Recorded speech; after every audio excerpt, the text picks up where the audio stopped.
Good morning guys, আজকে একটা special day ছিল। তো আজকে ছিল আমার বনজি মানে পালকি মিনির বার্থডে। তো আমি চলে গেছিলাম সকাল সকাল আলফা শপে কেক কিনতে। তো আমি একটা কেক কিনেছিলাম চয়েস করে, কিনে বেরিয়ে গেছিলাম। তো চলে যাচ্ছিলাম দিদির বাড়ি, সাঁতরাগাছি স্টেশন পেরিয়ে আমি যাই। তো ওখান থেকে চলে গেছিলাম বাস স্ট্যান্ডের ওখান থেকে টোটো করে চলে গিয়েছিলাম দিদির বাড়ি। তো দিদির বাড়ি পৌঁছে তো দেখলাম দিদি প্রচুর রান্নার আয়োজন করেছিল। মেনুতে অনেক কিছু ছিল, ভাত ছিল, 5 রকমের ভাজাভুজি ছিল, মাছের মাথা দিয়ে ছিল ডাল, চিংড়ি আলু পটলের তরকারি ছিল, ফিশ কারি ছিল, চিকেন কারি ছিল, চাটনি ছিল, পায়েস ছিল, অনেক রকম মিষ্টি ছিল, স্ন্যাক্স ছিল, আর ওর জন্য ছিল একটা কেক। দুপুরবেলা লাঞ্চ কমপ্লিট করে আমি নিয়ে গেছিলাম মিনিকে নিয়ে একটু ছাদে।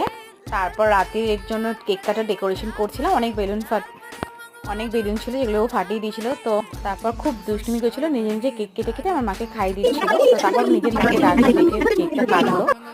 তো আজকে ব্লগটা এতটাই ছিল, টাটা বাবা।